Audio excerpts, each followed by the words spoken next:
This might have been the hardest I laughed because it's just like it caught me so off guard.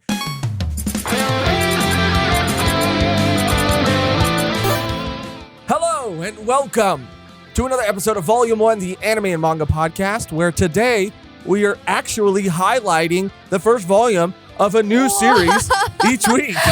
Wow. It's been a while. Wow. Return to form, one might say. To form. Absolutely. And one might say, I didn't have anything. That was I'm so sorry. crazy, dude. That's such a power move. Anyway, that means that today my name is Josh. Didn't really think about it. Josh. Luchador Michaels. Okay.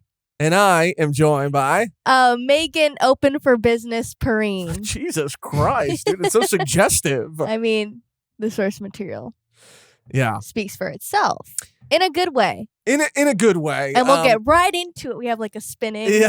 Like, people that never watch a volume one are like, what is this? What are they doing? Today, we are, like Mehgan said earlier, doing a bit of a return to form for a real day oneer in our community. He's a Canadian enigma and a man who has a story for everything. We've been telling him that we were going to review this series and the first volume of this series for literally years. And he sent us this first volume. Hopefully you guys enjoy the series that we'll be talking about today. Hopefully you guys enjoy this return to form. And Gotchi, hopefully we do this series justice. Today we are talking about Volume 1 of the Voynich Hotel. And if you don't know, that Twilight Zone? Yeah, it's like a combination of like the Batman and Twilight Zone, like spooky. This series is a bit spooky. Mm-hmm. In case you don't know anything about this series is only 3 volumes long. We're only going to be talking about the first volume today. It was published from 2006 to 2015. And a brief synopsis of the series is, welcome to the Voynich Hotel, a rundown resort located on an all but deserted island in the South Pacific. Owned by a former Mexican wrestler, the hotel is maintained by 2 mysterious maids, Elena and Beluna, as well as a homicidal chef named Amelia. Wow.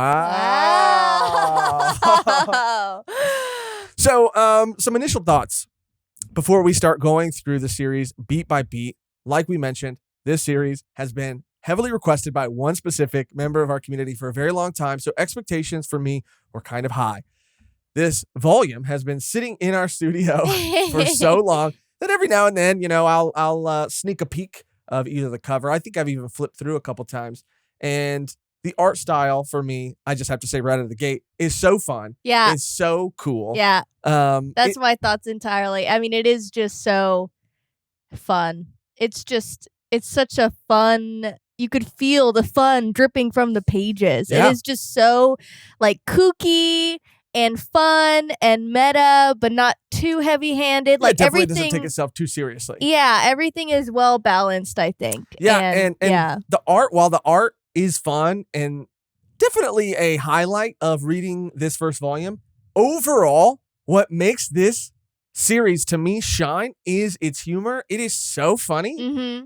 One of the funniest things I've read in a while, and that's 2023, Josh saying that. And this was, published in 2006. It still holds up. Even while you were reading it, Mehgan, I was in the room and you were cackling. Yeah, because it's so naturally funny. It's like Intrusive Thoughts, the manga. Like, that's such a good way to sum it up. Like sometimes in manga, I feel like, especially if this was like in 2006, like it's a much different time now. So exactly. Humor doesn't always age well. No, it does not. And this was the perfect amount. It wasn't insanely like, I'm edgy.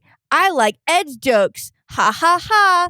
Dick. It's like, no, it was spaced out to the point where like I would forget that this manga would do things like that, and then it would hit me with a joke, and I'd be like, oh, I wasn't expecting that. It's like that's the key. You have to space them out. If it's every other page and it's like it's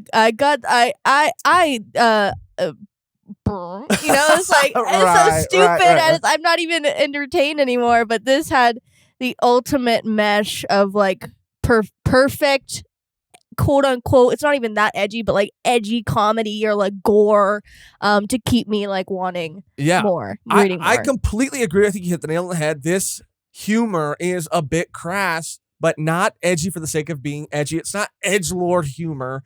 And it does give you a break. With the story itself isn't the craziest story in the world, but there is a mystery. There is an overarching plot. And even though each chapter is extremely short and almost tells its own like isolated slice of lifestyle story, each chapter does like slowly move the plot forward, sometimes in a subtle or mysterious way.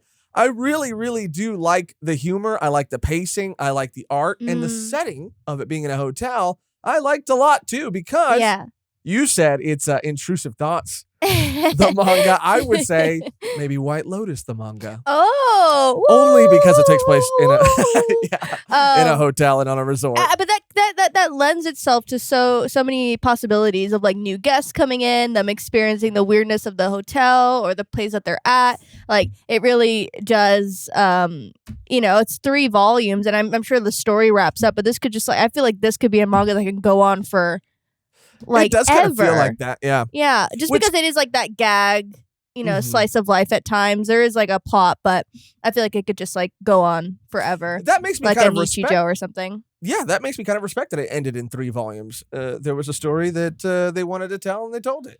I love that. The setting of the hotel too gives a perfect excuse, like you said, to introduce us to not just so many characters, but a kind of revolving door of characters. Characters come and go throughout different points of the story. Some are there from the very beginning, but I really also, on top of the humor, enjoyed all of the characters. Exactly. Yeah, I was about to say that. I love a manga or any story that isn't afraid to write like goblin females, like nasty females. Like I love that so much, because it's like, everyone likes to paint like female characters like, oh, they're perfect, or oh, they don't want to be like they don't want to come across as like gross, or because they do the same things like as fucking they're people. Like these characters, like I don't give a fuck, like they're just so like goblin like. They're so funny. They say whatever they want, and I love that about all the female characters in this. They're so entertaining, and they aren't like they lean into, if there was like a quote unquote like fan service thing, like they lean into it because it's funny. And it's not like, oh, I'm so embarrassed. It's like, no, you need to tell them this, and you're definitely gonna bone on the first night. They're like, no. Like it's like, oh, this is real. On top of like just one specific character who is high all of the time, and does some pretty crazy stuff, like likes to masturbate when they're high. And it's, again, not presented in a fan servicey way. It's presented in a way, look, dude, we all masturbate, okay? And maybe you like to masturbate high too.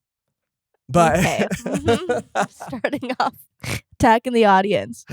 Projecting much? Projecting? I've never done that high. Oh. It would freak me out. In general.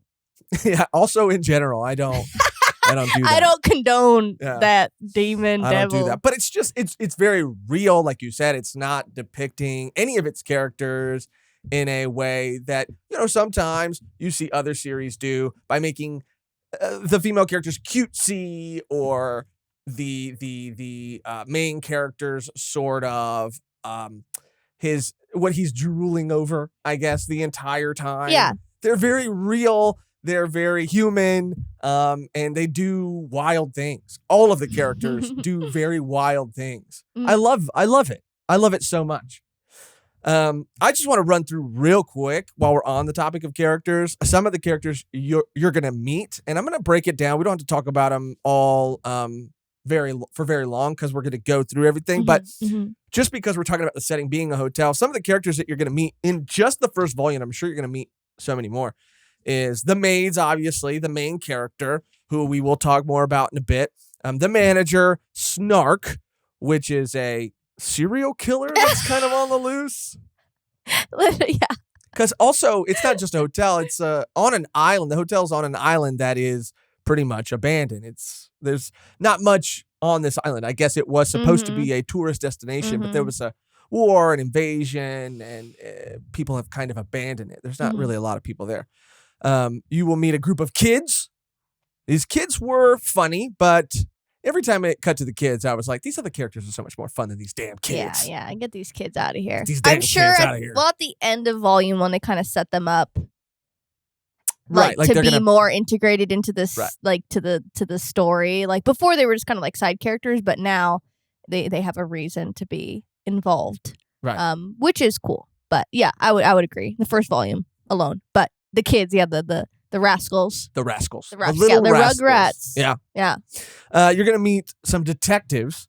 Now, for me, these characters came out of nowhere, and I'm talking about the detective and the Oh, RoboCop.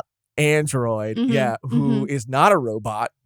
He's a RoboCop. Yeah. But it's so funny because there's even one point where he goes, she's accusing him of being a robot, and he's like, I'm an android. And then he goes on later to say, like, yeah, as a fuck, android. It's Like just an very funny. IQ of 103. She's like, this is very average. Yeah. But They came out of nowhere, and I gotta say, some of my loudest laugh out loud moments came from the pair. them. Yeah. It's just so random, and hilarious. Mm. But again, we'll talk more about them as we go through it.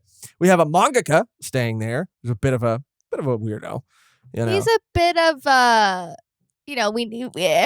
needs that perv he's kind of nosy. character. Yeah. No, I would say he's more nosy than anything else. Yeah. I would say he's more nosy than I loved the we'll talk about it, but I love that reveal chapter of like, oh, this is just gonna be like the perv guy. It's like, but no, it just like lends itself to something funnier than just being a perv, because that's like not a joke. Yeah. Oh, it's funny because he's a perv. Like, oh, so over it. But anyway, yeah. So he's staying there. We have one assassin first, a man, and then we have another assassin, a pair of assassins, sisters later. So I mean, you got assassins, detectives, a serial killer, maids, A luchador manager. I mean, there's A so cook. many. Oh yeah, the cook. I mean, there's so many characters, so many, and you meet all of them in the old first man. volume. The old man, The 3 girls staying. the drug dealers, Yeah. I forgot to mention. Yeah, And there's the- a lot happening in the first volume. A lot. And the chapters are broken down By days. By days. I love that little tidbit. Yeah. So cute. I thought it was really fun too. I think in the first volume you get 20 something days. You get about, let's see here, 26 days Mm. in the first volume. And I love the way that the manga breaks it down. Overall, again, before we start going through beat by beat, I have to say, never heard of this manga before.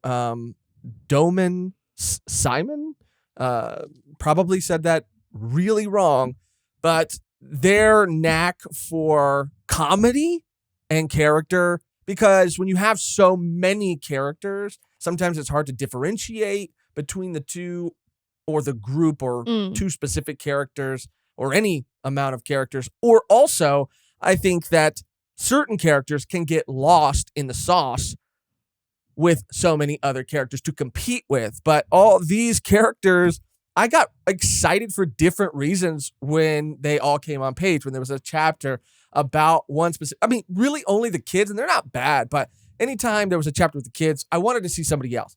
But it could have been anybody else. Yeah. Which I think is an accomplishment.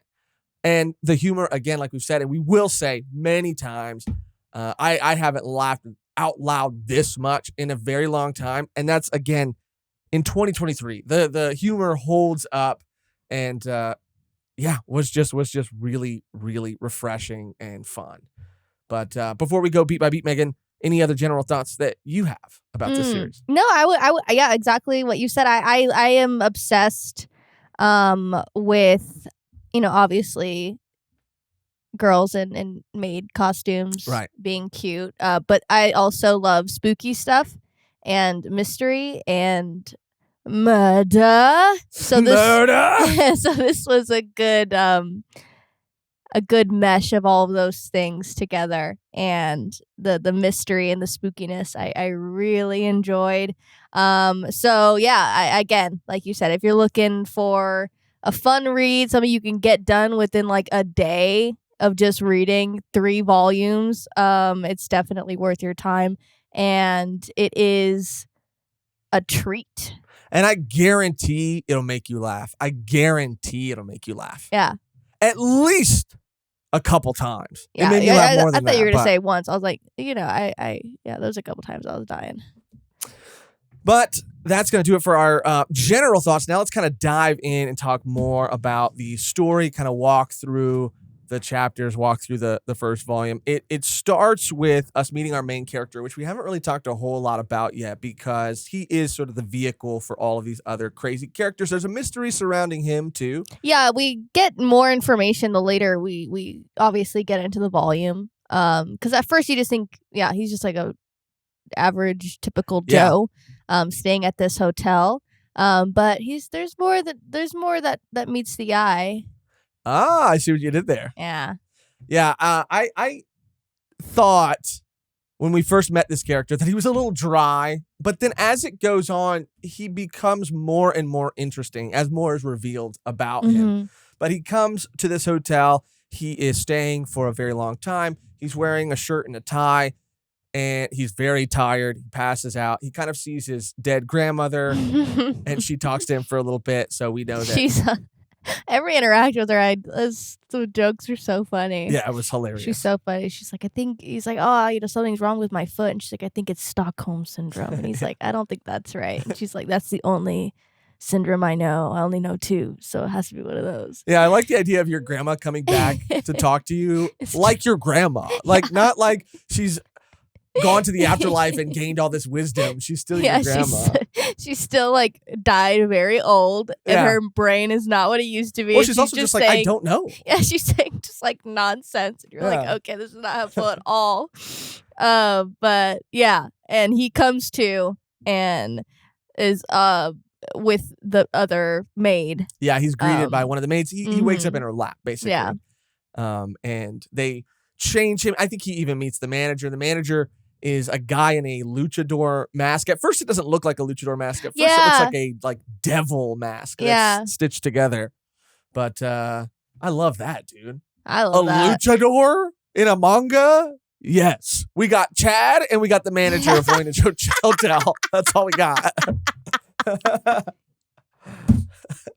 We'll take it. We'll take it. But he's pretty funny too. So they take him, the main character, whose name is Taizao Kazuki. They take him to go get changed. They feed him, take him to his room. And, his grandma has given him all this advice about what to do in a foreign country. Like, don't drink water that hasn't been boiled, all these things. I mean, that's probably the smartest thing she ever said. But she said Crystal Pepsi. And he was like, they do not sell Crystal Pepsi. But yeah. Because Montezuma's revenge is real. Oh, yeah. If you guys aren't aware, Mexico, go to Mexico, drink the bottled water. Unless it's at like a restaurant, you should be safe. But that shit will get you. Yeah, dude. I mean, that shit will get you. Like, literally, that shit will get you. Sometimes I sip on it, just as a dietary supplement. Oh, yeah. Yeah. Shed a couple LBs. Buy like a tapeworm out there. Ooh, you can get them out there. And then you're like, oh, I lost 100 pounds. And then you just rip that shit out. Yeah. Yourself. Oh, yeah. Fuck going to the doctor. But once he gets kind of settled in, this is where things pick up. We find out that there's a mystery about this island as well. A story, a fairy tale, a legend.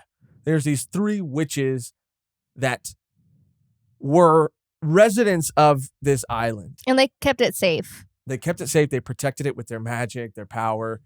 And it was invaded. And during the invasion, they stood their ground and were able to take out most of the invaders. But there was an invader who struck one of the sisters, one of the witches, with a poisonous arrow that affected her despite being a witch. Mm-hmm. And so she pretty much died, leaving only her 2 sisters left.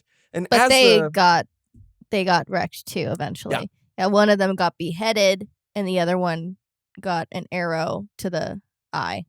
Which is going to become very important because as we start to learn more about these maids, conveniently, one of the maids is also missing an eye. And the other maid that we meet, Frank and Fran vibes. Yeah, Frank and Fran. Stitched together. But I believe it's right around this time too, and I know you have your detailed notes here too, so stop me if I'm off track. But where they go to give him a meal, and they ask the girl in the kitchen to cook him something, and she is just the most depressed person that has ever lived, and talks about like unaliving herself, but not being able to do it by herself. So she needs to take someone with her, and it's not in like a evil way; it's in a like sad way. So she like poisons this dish to serve to our main character, but as it's being taken out, the maid smells it and goes like, "Can you give me another one without poison in it, please? Thank you." It's gonna take a little longer. Yeah, sorry. Yeah. And they talk about how their like pride and joy is of Chuck Norris visiting 20 years ago, and I was like, like that was my childhood. Like Chuck Norris was my childhood. Like that was when the Chuck Norris jokes were at their fucking prime. Now, was Chuck Norris your childhood or Chuck Norris jokes your childhood? Well, he's in the jokes. Right, but were you a fan of any of his shows? Walker, Texas Ranger? My grandparents would always have that on. Really? Walker, Texas Ranger. Yeah. Yeah, he was the man. But yeah, he was. Those jokes will live. I mean, Nolan had a whole book, was like Christmas gift as a book full of Chuck Norris jokes. It is funny that was a cultural phenomenon. It really was. It was like one of the first memes that took over like everyone's brain.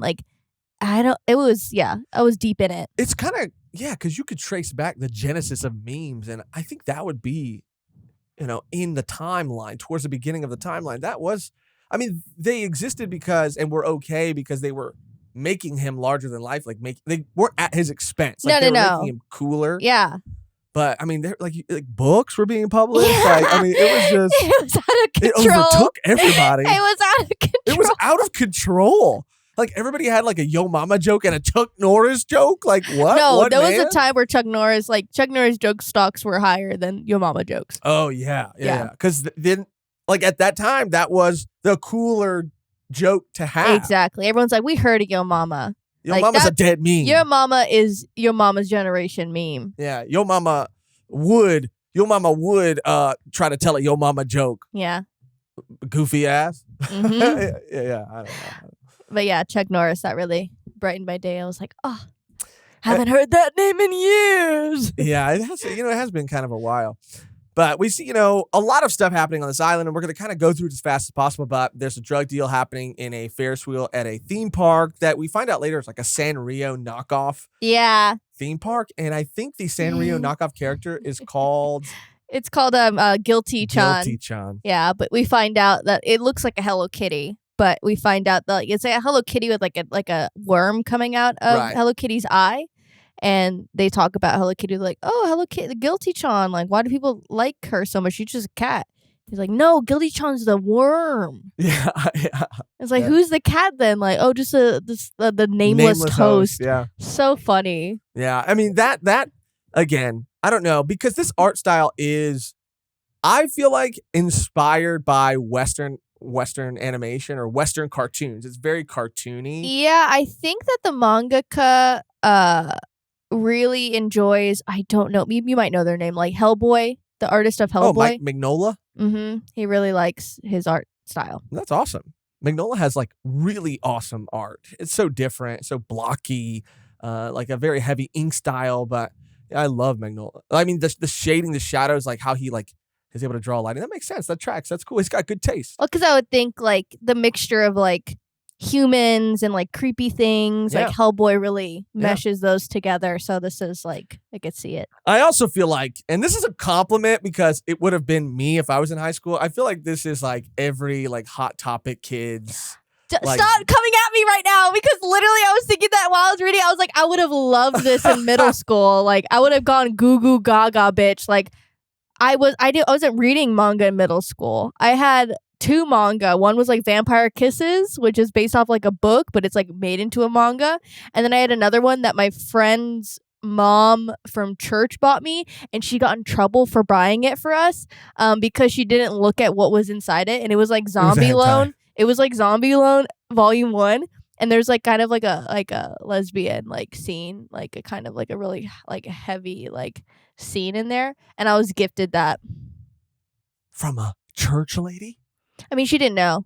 Her like daughter was into anime and manga too, I bet and she showed me Fruits Basket. Oh, so it comes full circle. yeah. But I would have died for this. Yeah, I would have died for this. You would have caught me in a girl hoodie with this, in my hands. Yeah. Yeah, on the bus or something, dude. Yeah. This is every like Hot Topic kid's dream, and I was a Hot Topic kid. I mean, but it's not like as a diss. It's No, like it's those not a are the diss. best years of my life. I wish I could. I look back fondly on old photos from that time. Hair dyed black. Oh yeah, the tees, the lime green tutu with the studded suspenders to match the tutu shirt.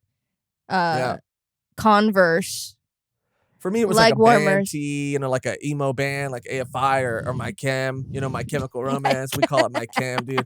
I had the little black bracelets. Oh yeah. Pop, pop, pow. Oh, now you gotta freaking pop. Oh, now you gotta freaking make out. Pop. Now you gotta freaking like. Is that real? Fuck or whatever. They had like all kinds of rules. I never did the rules. See, you had that. I had like Slap Ass Friday. That was a thing when I was in middle school. Friday. We would like go around and like Slap Ass Friday. Like I had to slap your ass because it was Slap Ass Friday. I call that Sexual Assault Friday. No, it looking back on it for sure. Yeah, I don't know why kids were doing that at all. They had no business. Be like, oh, it's like Hump Wednesday. Like, what the fuck are you guys talking about? Hump Wednesday? Yeah. Okay, we can bring that back. Yeah. No. Just kidding. But yeah, that's so funny. That's literally what I had. I was like, just the art style and everything. I would have traced over some of these panels in a notebook.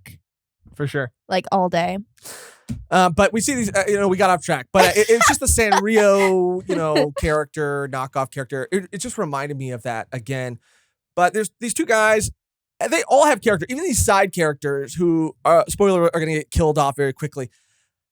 They're doing a drug deal, and one guy like wants the other guy to like tell him a story before he gives him the drugs because he collects stories. He even has like a dice to roll if somebody doesn't know what kind of story to tell. And I almost thought about making a dice, and then we could have done that and told a story. That's fun. But they get like killed right away. Yeah, we don't want that. Yeah, we don't want that. Is there a window in here? Oh boy, there's one right above us. I just like lying about the architecture around us. Oh, we're surrounded by windows. Whoa, the ceilings are so high. Oh my God, they're so high. There's a second story. Yeah. But they get sniped from someone from the hotel. There's an assassin at the hotel. Yada, yada, yada. Things are happening. But I would say the central focus is the mystery around the maids, which we're starting to find out more and more about. There's a part where our main character has to go down to the boiler room, and there's talk of like ghosts and these kids that are trying to rope one of the other maids into like joining their little group so they can kind of uncover the mysteries of this hotel.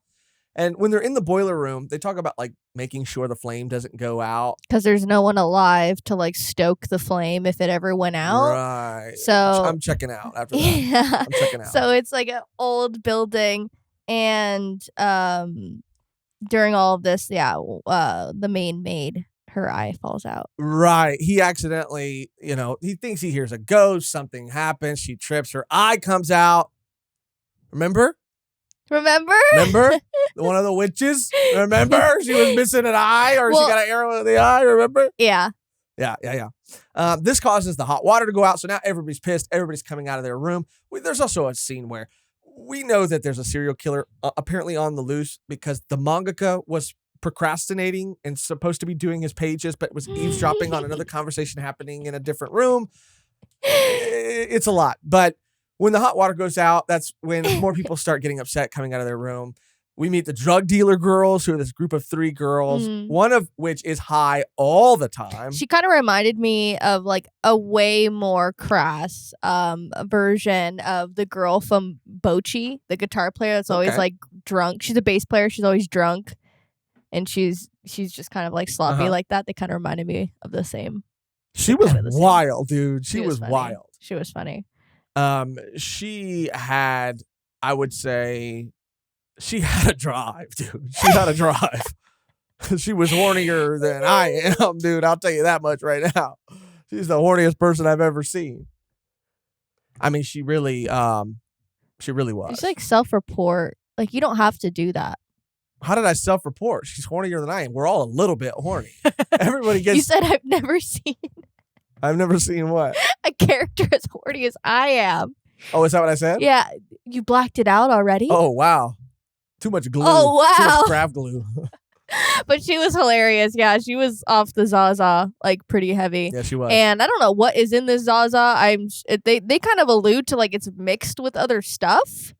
Because the way they're acting on weed, I've never seen anyone act on this but that's always fucking entertainment's way of depicting. People depict weed in movies and in media like it's fucking Speed. ecstasy and acid and everything but weed. You're like, I was like, okay. I mean, I guess. She's like, like she's drunk as fuck. It's just funny. She's hallucinating. She talks about wanting to go masturbate, and then she's like polishing off the old pearl. Never heard that one. I think I have. I've never heard that one. I prefer that over the bean analogy. Flick the bean. Yeah, that's just gross. Yeah, it just gives me a weird sort of like mental image. It gives me like the mental image of like one of those door stoppers, you know? Oh yeah, yeah. Like, or like the little Mexican like jumping beans that you get, you see at the swap meet.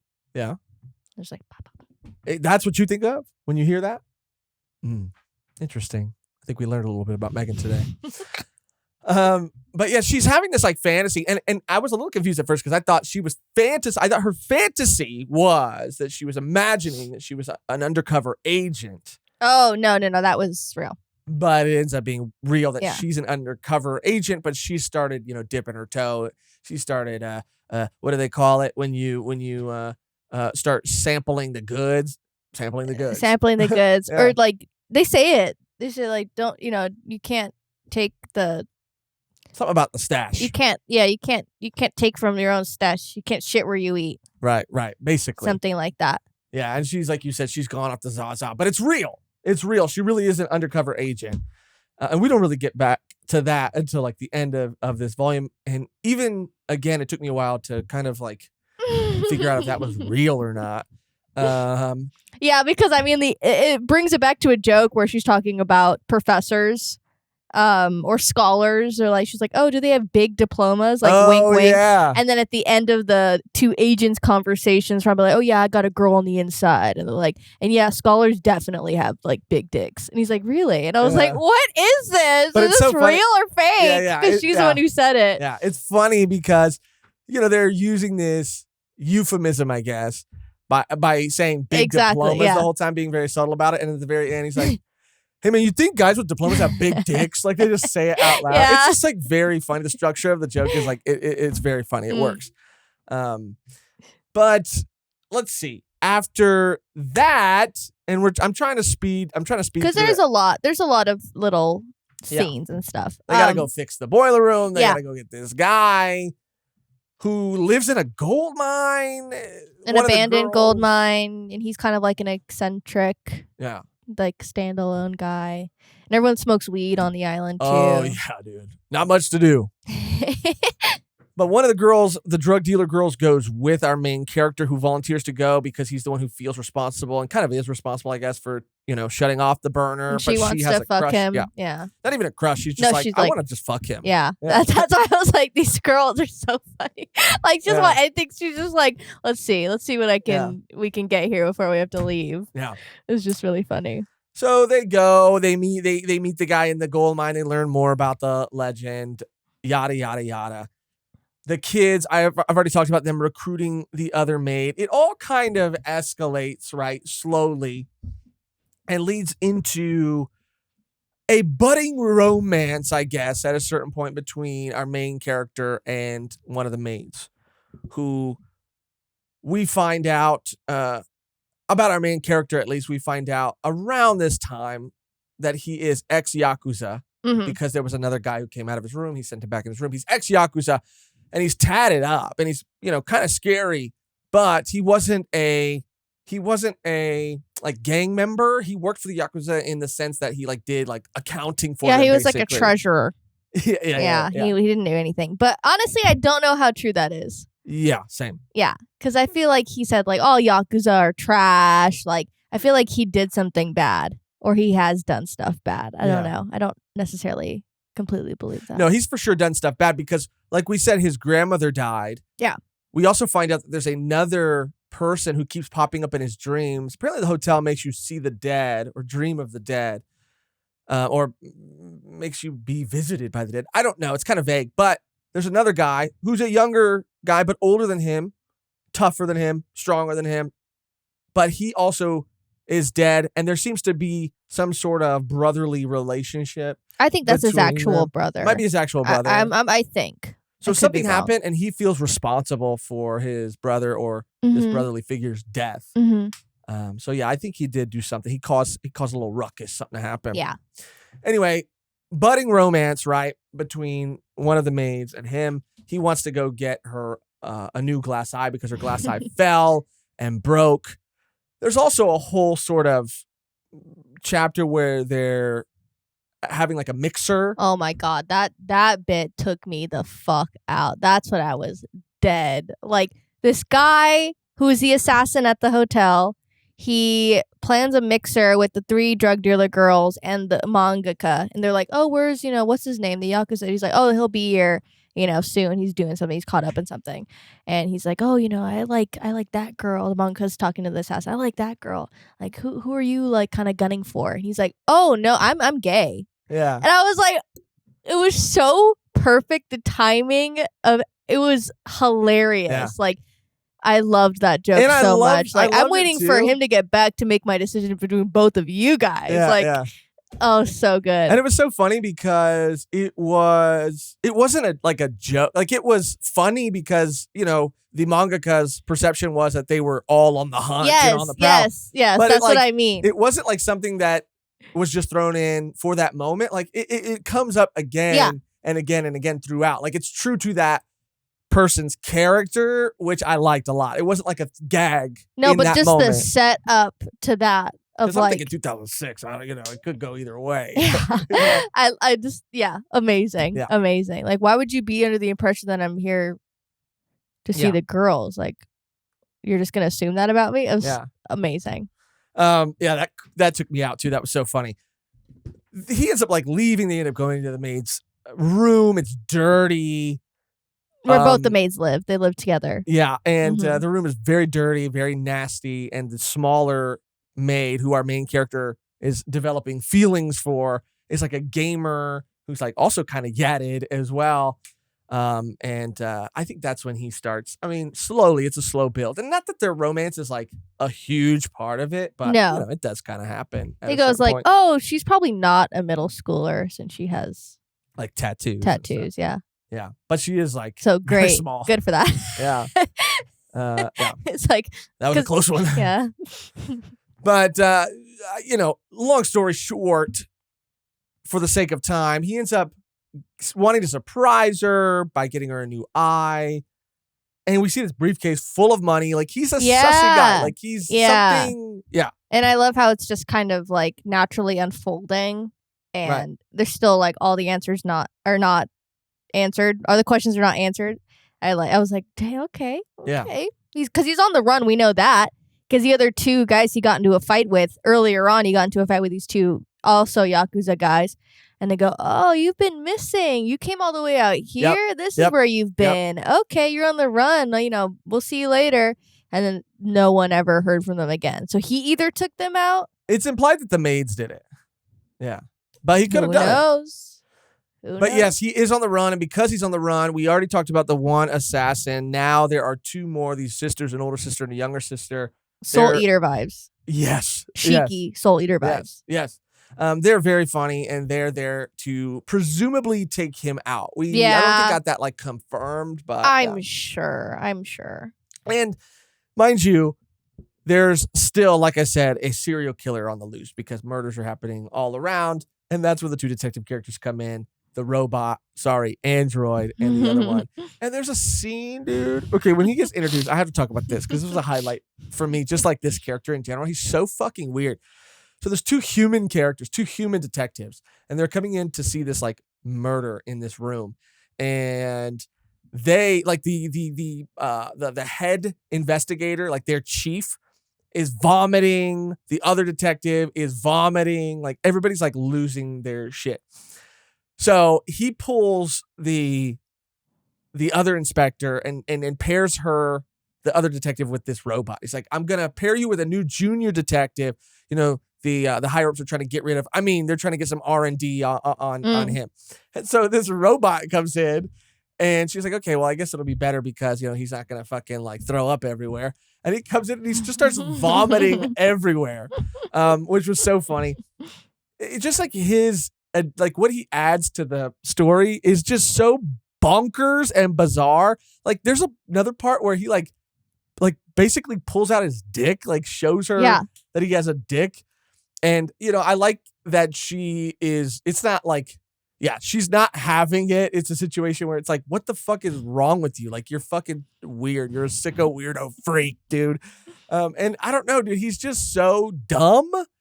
And the joke, I guess, is that, like you said, when we first started talking about him, that he isn't that much better than a human. Like, he might as well be a human. An android's like human and robot, but I think that he's just a robot who's trying to pretend like he's an android, but he's not very smart, not very strong, and kind of dumb. So yeah. And he talks about like just being turned on kind of recently, so he's trying to take everything in. Anyway, what they add to the story is random throughout, but every time it got me. Every single time. That was a pair of characters that I could count on. They're like on the move in one panel, and they're just kind of walking together, and she's like, yeah, you're like I don't know how to call it, your ground speed setting is really loud, and he just like turns, like his whole body, his lower half is like a tank, and you just don't realize it till the very end when she points it out. It's so funny. They're talking about fingerprints too, because this murderer is not leaving fingerprints behind, and she's like, come to think of it, like maybe it could be a prosthetic arm. And maybe that's why they're not leaving fingerprints, because this is a mining island and a lot of people with prosthetics. And she's like, kind of think of it, you're a robot. You don't have fingerprints either. And he goes, actually, I was built with the most high-tech technology. I do. And he's got like so many fingerprints, like too many fingerprints. It's like all over his palm. Like she's like, ew, what the fuck? And then he's like, I get, the line down. He starts palm reading himself. And then the gag at the end of the chapter is like, he's palm reading her. And he's like, you're a freaking sex maniac. And she's like, no, I'm not. Like, stop. Like, what is wrong with you? Like, it's just very funny. So that's kind of them and their deal. The assassins, the new sister assassins kind of come in. And we slowly meet the serial killer. Like Snarky? Snark. Snarky. We meet her the first time because she's like laying in the middle of the road. She's like this dainty, or pretending to be this like dainty, she has like cute gothic girl. Lolita outfit, and she talks to the main character, and she introduces him. She introduces herself to him, and then she ends up working at the hotel, right? No, she works at a cafe. Oh, okay, yeah. Yeah, she works at a cafe. The main character kind of comes across her. She's being kind of weird. He shakes her hand and then finds out she has a prosthetic arm. So that's how we start to understand that she's the serial killer. And then we find out later on that she's actually related to one of the kids in the group of kids that we talked about who are trying to uncover the mystery of the hotel. The two sisters also meet her when they go to her cafe because the younger sister wants something to eat. That's where they meet their other assassin friend, and you find out their ranking, and the guy is higher up the ranks than they are, but she's there to like prove that she's a capable assassin, or that her and her sister are like capable assassins. They take a detour, the sister assassins, to go to the like Sanrio land or whatever, and that's also where our main character and his crush, the littler maid, yes, the littler maid, the shorter maid, also go, and he gives her the glass eye as a gift. And this is when he has like asked her out on a date. That's where her whole gag happens with the other maid, where she's like, you guys are definitely going to perform the ritual tonight. No, yeah, she doesn't say it that way first. She goes, oh yeah, no, for sure. Like every first date, you end up like having sex. And she's like, is that real? Is that true? She's like, no, for sure. It happens every time. Like, it's like she's just giving like false information. Oh, bro. And it had me dead, dude. Okay. Yeah. So this might have been the hardest I laughed. Because it's just like, it caught me so off guard. Yes, she's telling her all of that about the date and how they're going to fuck or whatever. She's like, no way. I'm so nervous. Like, you need to help get me ready. And then she shows up on the date. She was already in like a pretty cute outfit. She had like overalls on or some shit. she shows up on the date and she's got a t-shirt on that just says open for business with an arrow down. But what's kind of like really funny about it, but slightly wholesome, is that that's kind of the end of the chapter, like her showing up like, I'm ready for the date, and he reacts to it, and then there's like a little bubble where she says like, he made me go back inside and change. So it was just like, it was for that moment, but it was so hilarious. Yeah, because I mean, I wouldn't want to walk around with a like date having a shirt that says open for business. Everyone's gonna be like, what the fuck? Yeah. But she just really took it as like, this isn't a big deal. Yeah. And why did she have that shirt anyway? Whose shirt was that? Was that hers? Maybe someone left it. Maybe someone else. She was saying wild shit. What was it? What was it? The passion pit? What? Passion pit gravy? Oh yeah, dude. It's all like love gravy or something like that, dude. I think they're because I think there is a actual ritual, not like a like an actual ritual that needs to commence in order to like pass on the lineage, their lineage. Maybe so she could get pregnant and have a baby that would pass the that's what they bloodline. were talking about. So, but it is just really crazy. Yeah, it was so funny, dude. So funny. But he ends up giving her the eye. They're on the same carousel, Ferris wheel, whatever, that the two people in the very beginning that we talked about got murdered, so they reappear as ghosts. And she's the only one that sees them. Mm-hmm. And they're kind of like spectators on this date, which is funny. They follow her back to the hotel. She offers them a place to stay. An idol also like stops by to like do some music video stuff. So funny. And that was funny too, because she starts getting jealous because the main character is a fan of the idol. I mean, a fan of what the idol Titties. holds. Yeah. He's a fan of titties. That's how I feel like when people say that, like when people are like, yeah, dude, I love titties. It's so like aggressive. It's so wild, dude. Like nothing is funnier to me than a bunch of dudes just sitting around like, I love titties. Fuck, dude. I love titties, dude. I love them. Like it's just so funny. Dude, not me, dude. I love ass. I love ass. You know? People are gonna fucking clip the shit out of that. Bro, you're done. You're done. No, I'm you're done. literally done. Like, well done, bitch. Like, fucking Gordon Ramsay, get out of the cooked. fucking kitchen. Yeah, bitch. yeah, chef. I'm fucking done. Screaming. But yeah, again, like the master that is Doyum Seaman is just the setup to the whole bit of just, oh yeah, I love who doesn't love big boobs, and her being so upset and her saying like, okay, maybe I have to get like plastic surgery or something, like it's making her like actually like wanting to throw up. And I was like, that's me. Like that is me. That's me. I've thrown up before. Well, it was funny too. I've thrown up before. Because of that. What? I love titties. Oh, stop. Okay. But it was funny because she gets jealous because the idol has big boobs and she doesn't. And the other maid, it's kind of cute. The other maid like convinces the two ghosts to kind of like haunt her room so she'll leave. And then she goes and confronts him. Like, this was funny too. She goes to confront him and was like, do you miss her? Do you miss her boobs? And he's like, nah, not really, dude. I'm kind of an ass man anyway. And so she's like, oh. She's like, okay, great. And she starts like walking away, like shaking her butt. Like cleaning, like sweeping, but like shaking her ass. And he's just like staring at her. He's like, her ass is flat as hell too, dude. And I was like, this is so funny. In like a loving way. In like a loving, he wasn't just like, yeah, she's as flat as a board there too. Just like with a smile on his face. Oh my God. Like the fact that it works on so many levels. Like she knows that she's flat and she gets like, oh, okay, great. Like she's also delusional. Yeah. It's like as long as it's not that, like maybe just because you can't see it. Yeah, I don't know, but it was funny. so perfect. I love that. I love that joke.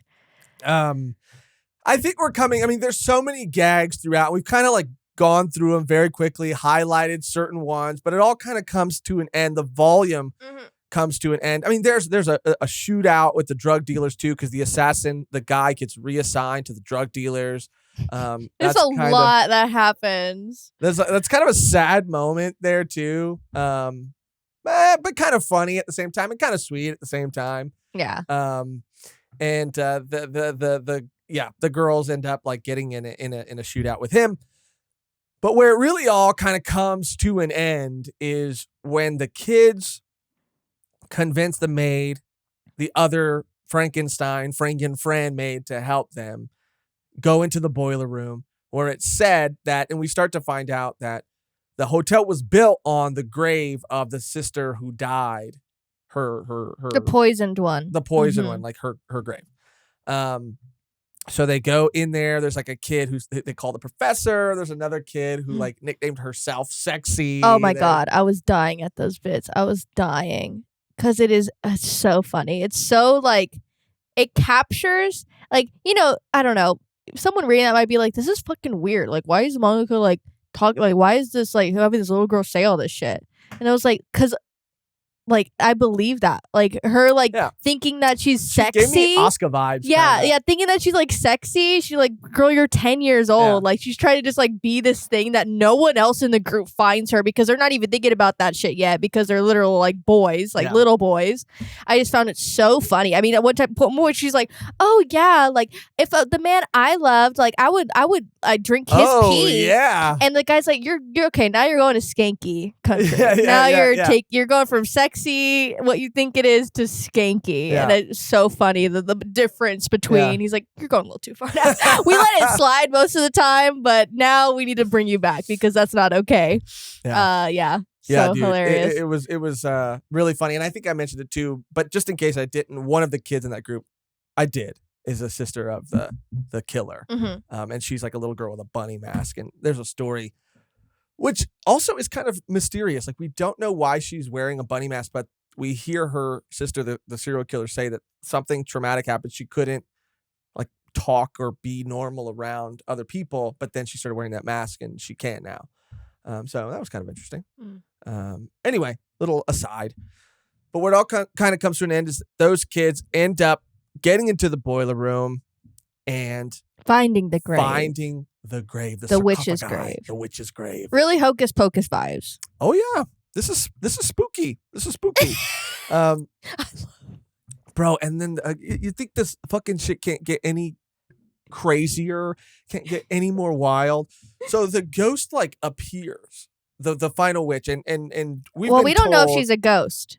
Right, she does seem kind of alive because she's decayed. She's decaying and she's walking around, just shitting. She's just shitting. She's walking towards them and she's decaying. There's like a hole in her chest where the poison arrow is like eating away her flesh, and she's like not really all there. And they're like, it's a ghost. And they're like, I don't think it's a ghost, dude. A ghost wouldn't just walk around fucking shitting like that. And it's just like plopping out like little piles as she walks.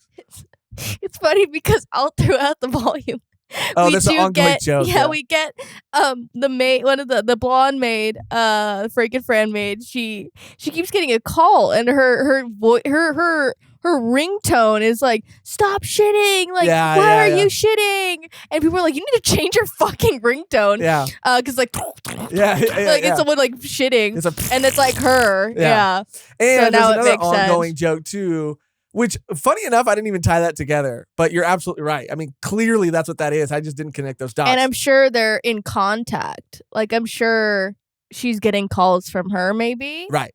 Yeah. And there's another ongoing joke, which is like curry and how it looks like shit. And the main character's like brother figure who died, or just brother, always like wants curry. He's like, I love curry, dude. Like, even if we're talking about fucking shit, dude, I can still eat curry. And I guess the joke is that because curry kind of looks like shit, but also I want curry. No, literally every time they mentioned curry, I was like, oh. Yeah. Let's go to the store and get some curry after this. I was like, I want curry.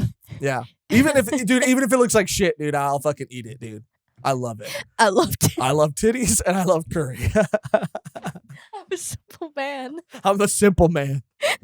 I'm a virgin and low maintenance. Oh, that was funny as fuck too, dude.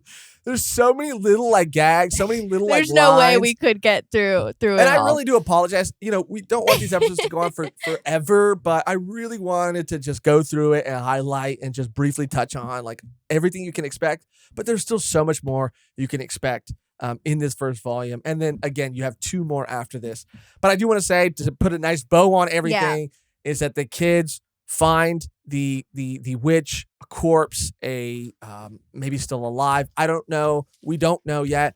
But one of the kids, called the professor, ends up confessing his love to her. And I think that's where it ends. Like pretty much it. Yeah. Yay. And there's some other things with some other characters that get kind of tied up or, leave you hanging until the next volume. Yeah. But, that really felt like the end to me when they find the witch's grave. But those are the events of the first volume. And holy shit, if you can't tell just how much we've been laughing, recounting the events of this first volume, this was so incredibly fun, funny, really was a treat. And I encourage everybody, because it is so short, to go at least read the first volume. I promise you, like I said in the beginning, you're going to laugh at least a couple of times. But is there anything else, Mehgan, you want to say? Some closing thoughts now that we've gone through everything about the first volume of the Voynich Hotel? Yeah, I mean, like we said in the beginning, it is such a fun series. You could feel how much fun like the mangaka had drawing these characters. It might seem like a lot when we're talking about it. We're counting the events, we're counting all the characters and everything they're doing. But in the manga, it flows so well that you don't really see or even notice like how much is really going on until we started talking about it. I was like, oh yeah, that happened. Those characters, it sounds like a lot, but it really does flow so nicely because it is in that style of like days, like a new day, a new chapter, a new set of characters that you follow, and they all mesh really well together.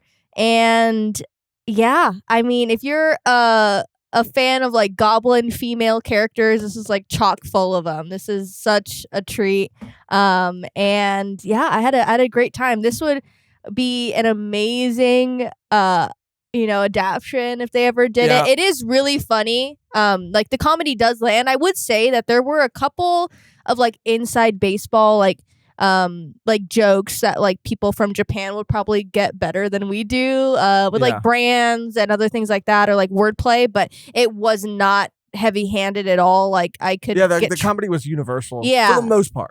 For the most part, because sometimes it is like kind of hard to get through stuff when they really lean on that. I mean, understandably, because it's in Japan. But this was amazing. I had such a great time, and I definitely want to collect the rest of these. This was a great piece to have in your collection, and to just like read in one sitting and recommend to a friend and let them borrow it because it's great. Yeah. So it goes without saying that we both thoroughly enjoyed the first volume of Voynich Hotel and highly recommend it to anybody out there looking for a laugh, looking for a good time. Go check it out. You will not be disappointed. Shout out again to Gachi. Yay! We did it. It took us literal years, but we did it. it. That just goes to show you that eventually we get to everything.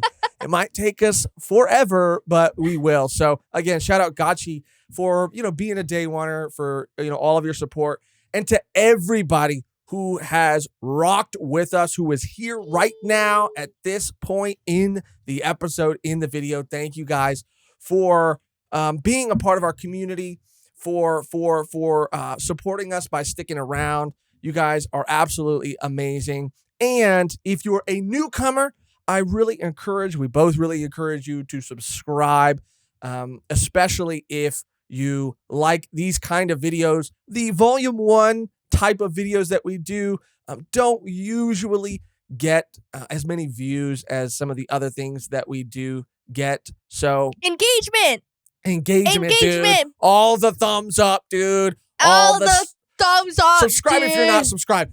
Like it. Leave a comment. I mean, anything helps, because we do these because they are like passion projects, I guess. Like we do them for us.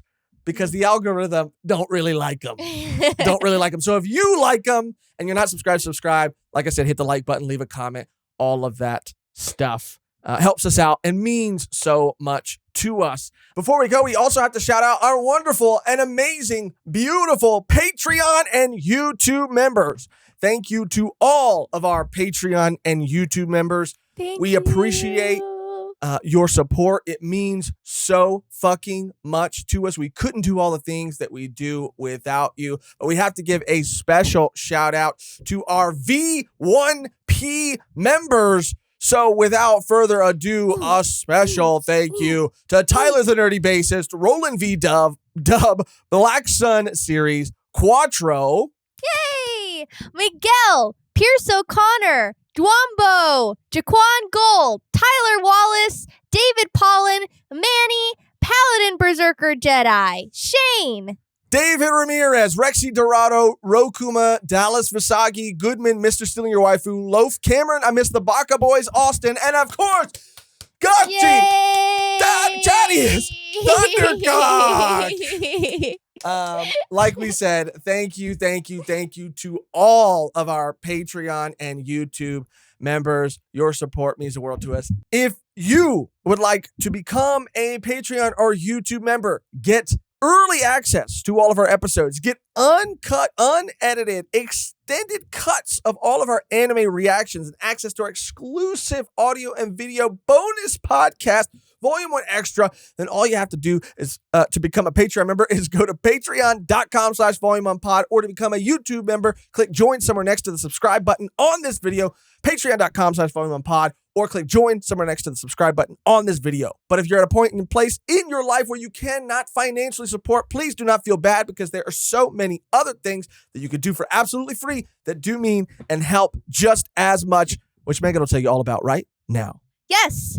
If you have no more eyeballs to spare, no worries. All you have to do, and it's absolutely free, if you'd like to support us, is comment on this video, like or share this video. It really does help us out and acts as a free tip to us and our channel. We have social medias, Instagram, Twitter, and a beautiful Discord community, all linked down below. Thank you for any and all ways you show your support. That's going to do it for our discussion on the first volume of the Voynich Hotel. The only thing left to do now is to get out of here on our outro that is always the same and never changes, which today, Mehgan, is we finally did it. We finally did it. Or should it be something else? That's fine. Thank you for watching. Thank you for listening. Thank you for any and all ways you show your support. And until next time, we finally did it! I told you! We said we would do it. We just didn't say when.